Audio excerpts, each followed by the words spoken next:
समारोप असल्यामुळे सगळा ग्रंथ ऑलरेडी झालेला आहे सांगून.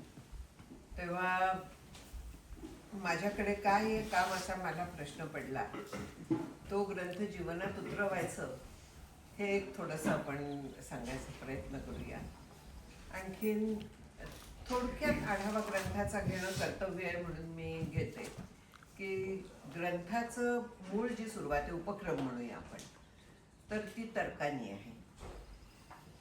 पहिले 2 आणखीन 3 हे जे नंबरचे श्लोक आहेत तर ते सुरुवात आहेत आणि त्याच्यानंतरचे जे आहेत तर ते त्याच्यावरच्या शंका फेडणारे, ब्रह्माचं वर्णन करणारे अशा पद्धतीचे आहेत. तर पहिले 2 जे आहेत तर त्याच्यात काय सांगितलेलं आहे, तर्क की मी ब्रह्म आहे असलो पाहिजे, कारण ही ब्रह्माची लक्षणं आहेत आणि मी ब्रह्म असलो पाहिजे. आणि मग जगाचं एक्सप्लेनेशन करताना ते गंधर्वपत्तन म्हणून वर्णन केलं. म्हणजे इथे संपूर्ण ग्रंथाचं आलं की जग कसं आहे तर गंधर्वपत्तनाप्रमाणे, आणखीन मी कसं आहे तर मी ब्रह्म, हे तर्काने सिद्ध झालं. मग आता शेवटचं जे आलेलं आहे 21 वगैरे, हो 21 मध्ये सुद्धा आहे तसंच की अमृताब्धेर नमे जीर्णीर, सॉरी इथे रफार नाहीये, जीर्णी मृषा डिंडिर जन्मभिः स्फटिकाद्रेर न मे रागः स्वाप्न संध्याभ्र विभ्रमैः. हा जो आहे की त्याच्यात मी अमृत समुद्र असे पूर्ण, वरी फेन की लाटा दारुण, तयांची ना मज जाणं अळूमाळूही, की स्फटिक असे नितळ, माझी मेघू दिसे घननीळ, परी निळीमान असे समूळ स्फटिका माझी. इथे तिसऱ्या ह्याचा जो उपसंहार म्हणूया आपण, तिसऱ्या श्लोकामध्ये जे गंधर्वपत्तन म्हटलं होतं तर त्याचा इथे उपसंहार होतोय. की दुसरी उपमा दिलेली आहे इथे, ती जी दिलेली आहे की मी कसं आहे, मी ब्रह्म आहे, अमृत समुद्र आहे. अमृत म्हणजे माहिती आहे की ज्याच्या अजिबात वीट येत नाही, जे कायम आहे ते अमृत आहे. ते अमृत करतं म्हणजे मरून देत नाही वगैरे असा त्याचा अजिबात अर्थ होत नाही. बरोबर आहे, आनंददायक आहे, अमृत हे आनंददायक आहे. तर तसा मी आहे. आणि तो सुद्धा कसा आहे, अत्यंत शांत आहे, स्तब्ध आहे. वरी फेन ना लाटा दारुण, समुद्रात हालचाल असते अखंड, फेस येत असतो, लाटा येत असतात, पण मी अमृताचा समुद्र, अवीट समुद्र आहे, केवळ आनंद सागर आहे आणि माझ्यावरती एकही लाट नाही आहे, अत्यंत शांत आहे. हे त्याचा आता अनुभव म्हणूया आपण, किंवा कुठपर्यंत पोचायचं आहे. आधीचं जे होतं गंधर्वपत्तन, तर त्याच्याऐवजी मी आता कोण आहे हे ते सांगायला लागलेले आहेत.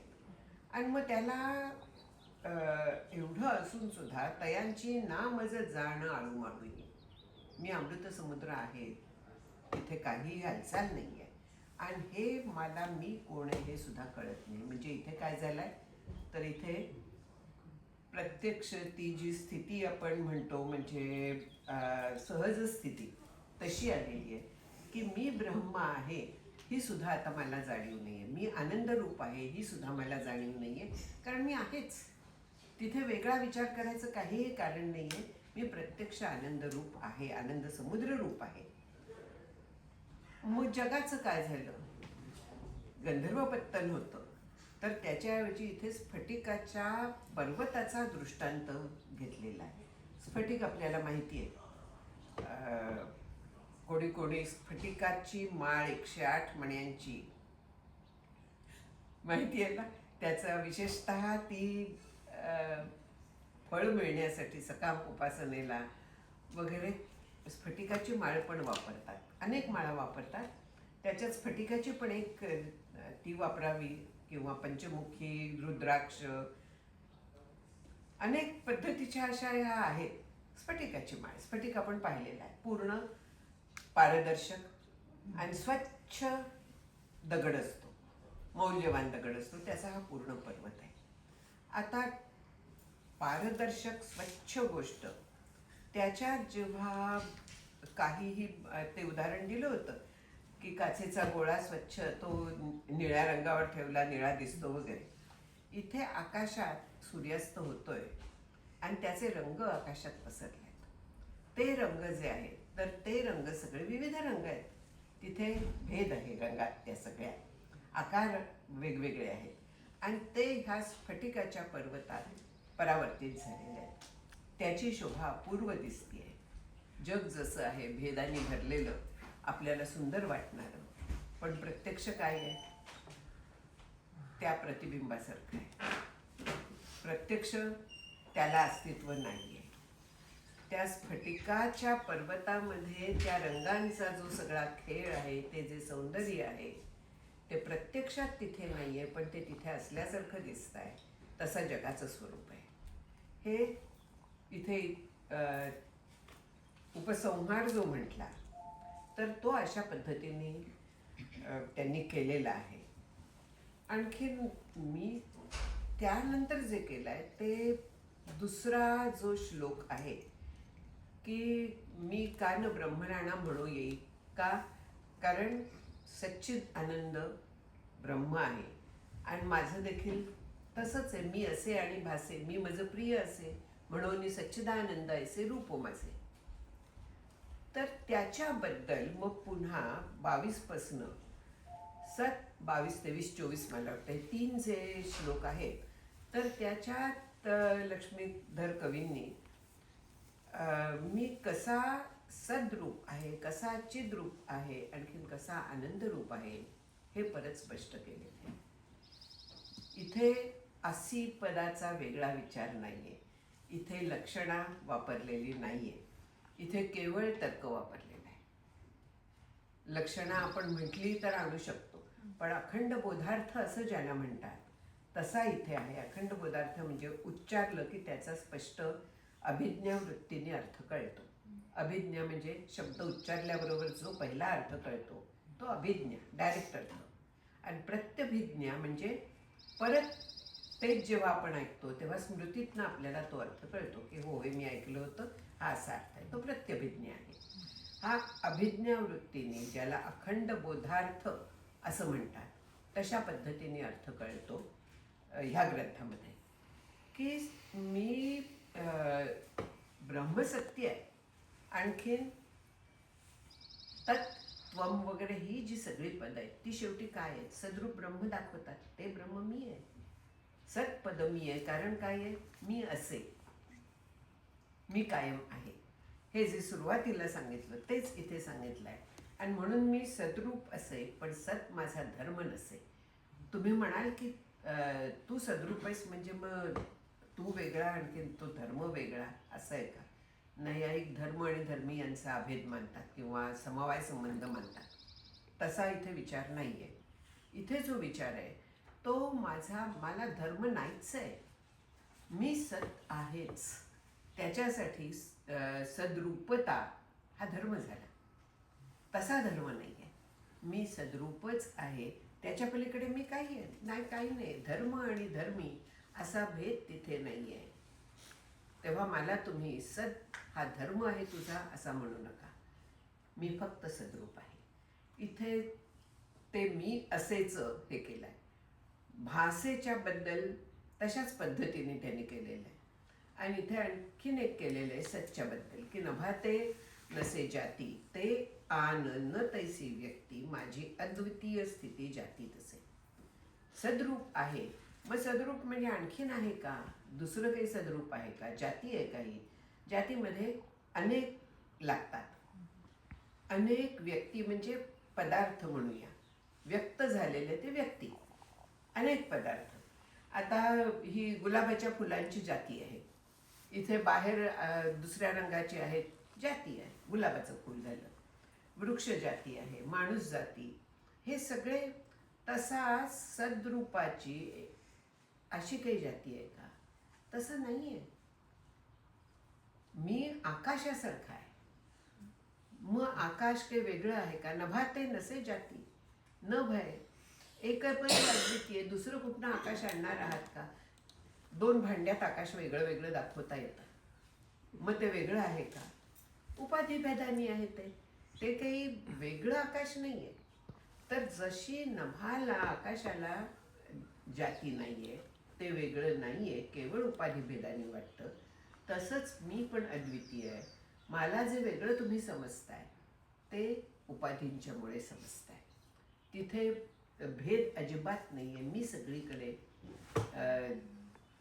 मौलींची पण आहे ना की येथ विभाग अधमोत्तम ते मतिवेशी संभ्रम विवंचिती म्हणून सगळे एकच आहे. ते सर्वत्र सदा सम. करेक्ट. सर्वत्र सदा सम असंच ते आहे. तिथे वेगळेपणा नाहीच आहे. ते मी आहे. मी सद्रूप आहे म्हणजे ते तसंच तत्व ते कायमचं आहे. हा माझा अनुभव आहे. मग मी चिद्रूप आहे का? ते माझं गुण आहे का? तसं नाही आहे. ते मगाशी धर्म झाला, आता गुण असू शकेल. सद्रूपता झाली, तो माझा धर्म नाही. मी आहे. तो धर्माशी त्याचा काही संबंध नाही आहे. धर्म म्हटलं की वेगळं आलं, द्वैत आलं, तसा संबंध नाही आहे. मग इथे चिद्रूपता, तुला ज्ञान आहे म्हणजे हा तुझा ज्ञानी असणं हा गुण आहे का? अजिबात नाही आहे. तसंही नाही आहे. माझं स्वरूपच आहे. ज्ञान हेच माझं स्वरूप आहे. मी ज्ञान आहे. मला ज्ञान नाही. मी ज्ञान आहे म्हणजे मी ज्ञानरूप आहे.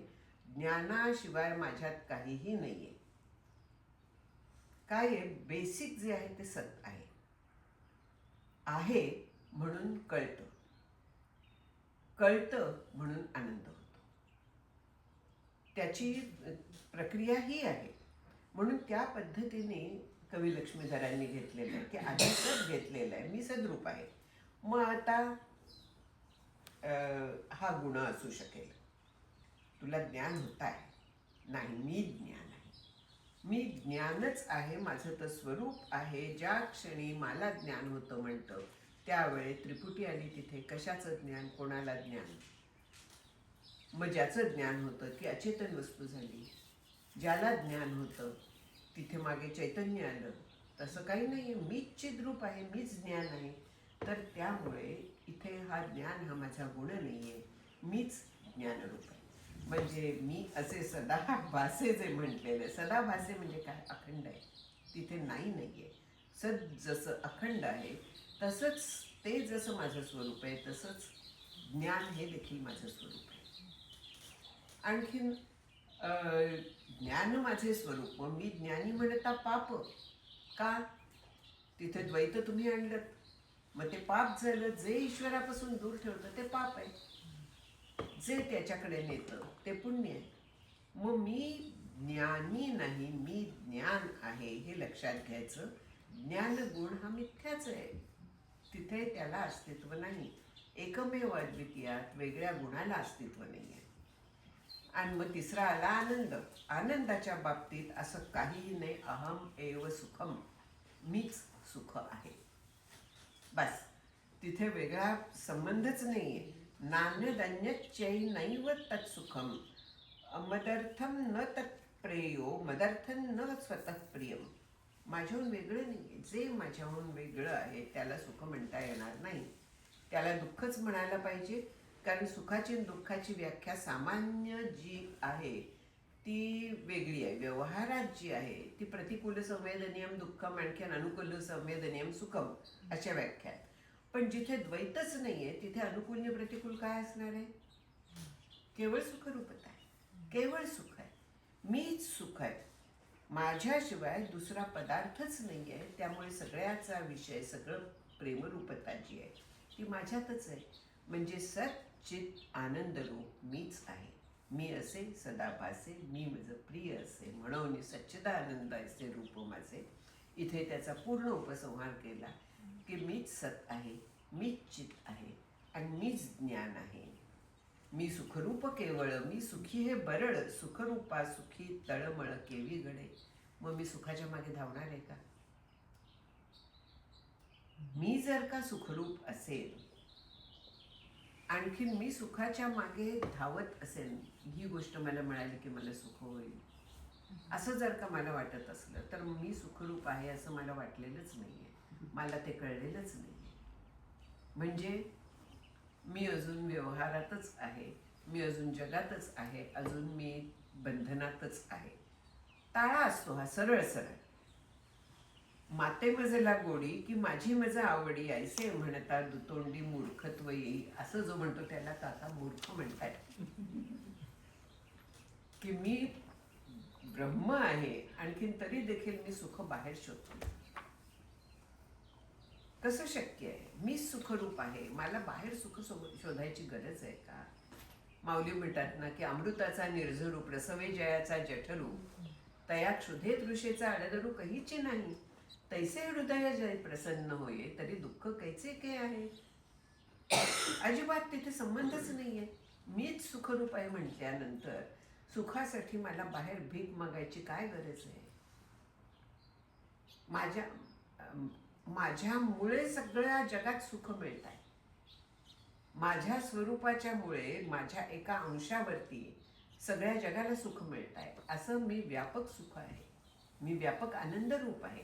सुख हा शब्द सुद्धा इथे आनंद ह्या अर्थीच घ्यायचा आहे, कारण सुख हा शब्द आपण जनरली परमार्थात विषय सापेक्ष वापरतो. जे कशावरती तरी अवलंबून आहे त्याला सुख, आणि त्याच्यावरही जे अवलंबून नाही त्याला आनंद म्हणतो. पण इथे सुख वापरलाय म्हणून मी आनंद ह्या अर्थी सुखच शब्द बोलताना वापरला, पण त्याचा अर्थ आनंद हा आहे.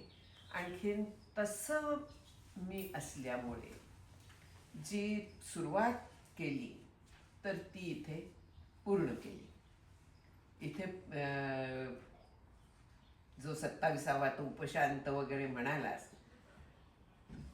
ते इथे झालेलं आहे की आता जगात मिळवण्यासारखं काही राहिलेलं नाही. कशाच्या मागे धावणार आहे? पूर्ण शांती आलेली आहे, पूर्ण वैराग्य आलेलंच आहे. वैराग्य जे असतं म्हणजे परोक्षता, शाबल्य, हे सगळं आपोआप गेलेलं आहे. पूर्ण निर्मलत्व आलेलं आहे, कारण मी एकमेव अद्वितीय ब्रह्म आहे, व्यापक ब्रह्म आहे. मग तिथे परिच्छिन्नता येईल कुठून? परिच्छिन्नता यायला काहीतरी तुकडे व्हायला लागतात. मी निरंश आहे. परोक्षता यायला कुठचं तरी दूरचं संबंध काय आहे? मीच सगळीकडे व्यापून आहे. कुठेही गेलं तरी माझ्याशिवाय दुसरं काहीही नाही आहे. मग असं असल्यानंतर मी कशाने अशांत होणार आहे? शांती हे माझं स्वरूप आहे. आणखी जग वगैरे ह्या सगळ्याचा बाध झालेला आहे. मी परिपूर्ण आहे, ब्रह्म आहे असं म्हणून इथे 27व्या ह्याच्यात जवळजवळ पूर्ण केलेलं आहे. आणखीन 28व्यामध्ये लोकांनी लूट करावी ह्या आनंदाची असं म्हटलेलं आहे. आता हे सगळं थिअरॉटिकली बरोबर आहे, पण प्रॅक्टिकली काय आहे? आपल्याला जग दिसतं, आणि जग दिसतं त्या जगामधनं आपण सुख शोधायचा प्रयत्न करतो. आपण म्हणतो की आपण अनुसंधान ठेवायला हवं. अनुसंधान ठेवायला हवं हे अगदी खरं आहे, कारण श्रवण, मनन, निधिध्यासन हे अंतरंग साधनं म्हटली जातात. ह्या ग्रंथाच्या अभ्यासाच्या आधी आपलं श्रवण आणखी मनन होऊन, ज्याच्यासाठी श्रवण मनन असतं म्हणजे विपरीत भावना आणखीन असंभावना ह्या गेलेल्या आहेत, बरोबर आहे? त्याच्याशिवाय हा ग्रंथ घ्यायचाच नाही आहे आपण. असंभावना गेली आहे म्हणजे ब्रह्म जसं आहे, शास्त्रात जसं आहे तसंच आहे, आणि ते ब्रह्म मी आहे हे पक्क झालेलं आहे मनात. पूर्ण असंभावना गेली. विपरीत भावना जी होती जगाच्या बद्दलची, देहबद्दलची, तीही घालवायची. ती निधिध्यासनाने घालवायला लागते, ती विचारांनी घालवायला लागते. त्यासाठी तर्क सांगितलेला आहे. मग आता आपल्याला हा तर्क अखंड आपण करू शकतो का? प्रश्न येतो. बोर होतं ना एकच एक विचार करायला लागला तर. यांनी आरशाचं उदाहरण दिलं होतं. पारदर्शक काचेचं उदाहरण दिलं होतं.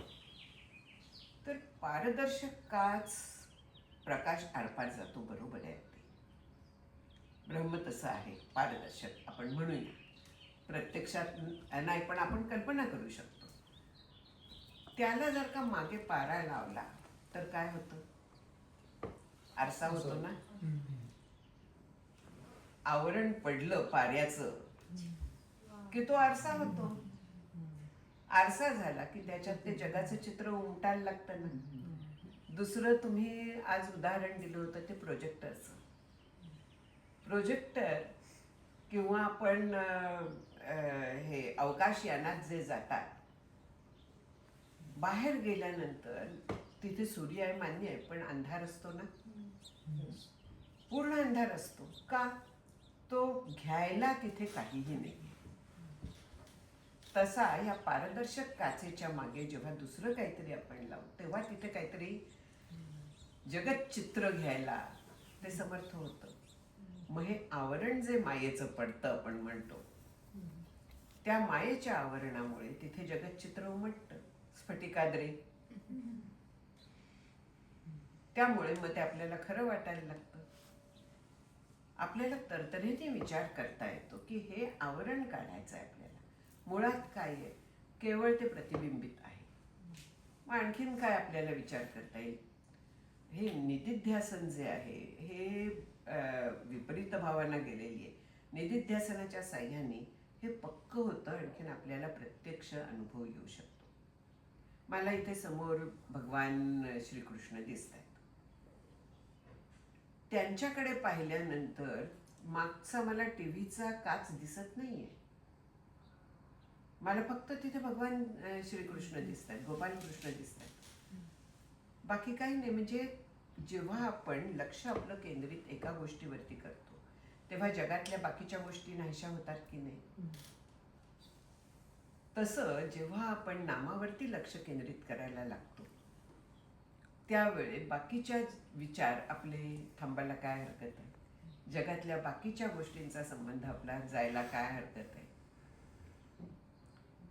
तिथे मला काकांचा फोटो दिसतोय. त्यांच्याकडे पाहिल्यानंतर मागे काहीतरी डोंगर, पाणी वगैरे असावं असं वाटतंय, पण त्यांच्याकडे पाहिल्यानंतर ते सगळं मागचं बॅकग्राऊंडचं निघून जात आहे. बरं, त्यांच्याकडे पाहता पाहता काय दिसतंय? मला त्यांचे डोळे दिसत आहेत आणि त्या डोळ्यात केवळ कृपा दिसते, त्याच्या पलीकडे काही दिसत नाही. मग तो तिथे आनंद जो आहे, ती कृपा आहे, ते ब्रह्म आहे की नाही? आपल्याला कुठच्याही ह्याच्यात जेव्हा आपण एकाग्रता अशी आणतो तर त्यावेळी जगातलं वैराग्य हे सहजच येणार आहे. जगाच्या वैराग्याचा, जगाचा विचार तिथे थांबणार आहे.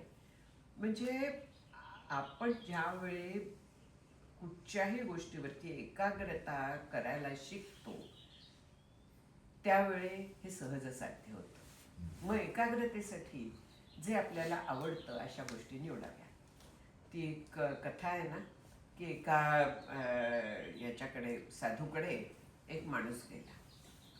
मोक्षाची इच्छा होती त्याला, पण महिषीवरती म्हणून म्हटलं. आता त्याचा अर्थ कोणी म्हैस करतात, कोणी राणी करतात.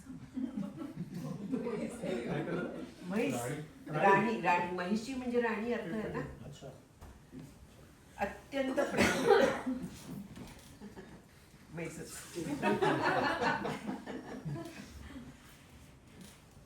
आणखीन त्याला ध्यानाला बसल्यानंतर त्याने ऐकलं सगळं, ध्यानाला बसायचं पण तीच दिसायची कायम. आता काय करायचं? गेला तो परत साधूंच्याकडे की माझी एकाग्रता जी होतीये ती तिच्यावरतीच होतीये, मी काय करू? तिच्यात देवीचं स्वरूप बघ. झालं. ती देवी म्हटल्यानंतर त्याचं ध्यान त्या देवीवरती केंद्रित झालं. आणखीन जो रिझल्ट मिळायचा तो त्याला मिळून गेला. म्हणजे ह्या पद्धतीने ज्या आपल्याला अनेक पद्धती सांगतात ध्यानाच्या, 1.25 लाख पद्धती आहेत म्हणतात ध्यानाच्या. आपल्या प्रकृतीच्या प्रमाणे आपल्याला हवं तसं आपण एकाग्रता आणू शकतो. जगाच्या विचाराचा जो भाग आहे तर तो हळूहळू जाणार आहे. हे जे बॅकग्राऊंड दूर राहणं ह्याला बाद करणं म्हणतात, तात्पुरता. त्याच्यातला अशाश्वत वगैरे जेव्हा आपण आणखीन बिंबवून घेतो तेव्हा पूर्ण बाद होऊन जातो. पण तिथलं आपलं लक्ष तात्पुरतं तरी उरतं ना. इथे दृष्टीसृष्टीवाद दुसरा उपयोगी पडतो. जोपर्यंत समोर आहे तोपर्यंत विचार करा, तोपर्यंत त्याला अस्तित्व आहे. जे माझ्या मागे आहे ते रत्नागिरीचं घर आहे की नाही मला पत्ता नाही. आता वादळ झालं तिथे म्हणे, माझा संबंध आहे का? त्याला अस्तित्व नाही. ह्या पद्धतीने जर का आपण तो विचारच करायचं कारण नाहीये. आज इथे इथला विचार करायचा, आत्ताचा विचार करायचा. तेवढाच विचार जर का आपण अशा पद्धतीने बाळगायला लागलो तर आपोआप आपलं कॉन्सन्ट्रेशन होतं, आपोआप वैराग्य अंगी येतं. जे अवांतर विचार असतात ते जातात. आपले विचार फार इकडे तिकडे धावत असतात. ते धावण्याचं थांबायला हे 1-2 उपाय, याला दृष्टीसृष्टीवाद म्हणतात. आणखीन हा अतिशय उपयोगी पद्धत आहे, ज्याला वर्तमानात जगा. शब्द वेगळे आहेत, अर्थ तोच आहे. बाकीचे विचार सोडा, अर्थ तोच आहे. त्याच्या पलीकडे काहीही नाहीये. म्हणून जिथे आपण बघू तेवढंच बघायचं. काका त्याला म्हणतात की चहा पिताना फक्त चहाच प्या. ऐकलं असेल, चहा होऊन चहा प्या. चहा होऊन चहा प्या. शिवो भूत्वा शिवम यजेत. सूर्यास्त बघायला गेलात तर फोटोकडे लक्ष न देता सूर्यास्तच बघा. म्हणजे ह्या ज्या ट्रिक आहेत तर त्या आपण लक्षात घेत नाही आणि आपण सगळ्या बाकीच्या गोष्टींच्या मागे धावत राहतो की लोकांना दाखवायला नको का. लोकांचा विचार हवाय कशाला. जो मुमुक्षू असतो त्यांनी हे विचार टाकायला हवेत. आणखीन एकाग्रता ही डेव्हलप करायला लागते. ती सहज अशी पटकन मी आता एकाग्र होणार ना, मी आता ध्यान करणार अशी येणार नाहीये. ती आपल्याला एरवी वावरताना देखील, भाजी कापताना तिथेच लक्ष पूर्ण. ह्या पद्धतीने जर का आपण काम करायला लागलो, बॅकग्राऊंडला नामस्मरण ते ठीक आहे, पण बाकी विचार मनात आले की त्यांना तिथल्या तिथे नामाने खो द्यायला शिकलं पाहिजे. हे जो अनुभव आहे इथे सांगितलेला, सुरुवात जी केली त्याच्यातच शेवट केलेला आहे. उपसंहार उपक्रम यांची एकवाक्यता हे चांगल्या ग्रंथाचं लक्षण आहे. त्याप्रमाणे कवी लक्ष्मीधरांनी, कवी म्हणजे क्रांतदर्शी, कवी म्हणजे काव्य करणारा नाही, ज्ञानी, क्रांतदर्शी कवी. तर त्यामुळे कवी लक्ष्मीधर म्हणायचे. हा ग्रंथ काकांना एवढा का आवडतो, आणखीन उत्तर काशीला हा एकच असं त्यांनी का सांगितलं, हा ग्रंथ ऐकल्यावर कळतं की इथं केवळ तर्काचा विचार आहे, केवळ विचार आहे. ऐसी ही विचाराची कामे उगेच भ्रमो नये, वस्तुसिद्धीर विचार येणं न कश्चित कर्मकोटी बी. आपण हे सगळं म्हणतो, पण विचार म्हणजे काय, कसा करायचा आपल्याला हा ग्रंथ शिकवतो. तेव्हा हे जर का आपण अप्लाय केलं तर आपण सगळे त्या पदाला पोचू. आपण सगळे. कारण समर्थ सांगतात की माऊली त्या मार्गीचा कापडी महेश अजुदी. शिवशंकर देखील अजून त्या मार्गावरती चालतात. म्हणजे साधना ही कधीही सोडायची नाही. साधन करता सिद्धपण हातीचे जाईल निघून, तेणे भेणे साधन करूची नावडे. लोक म्हणती हा साधक, तेणे लज्जा वाटे एक. साधन करीती ब्रह्मादिकय ठाऊके नाही. समर्थांचं आहे. आपल्याला अखंड विचार करणं हे खरं साधन आहे आणि ते आपल्याला सगळ्यांना जमो. अखंड विचार, अखंड अनुसंधान, आणखीन वैराग्य, विवेक वैराग्य. समाधी षटक आपोआप साधतं. मुमुक्षुत्व असलं तरच आपण ह्याच्यात पडतो. ते आपल्याला सगळ्यांना मिळो अशी प्रार्थना करते आणि थांबते.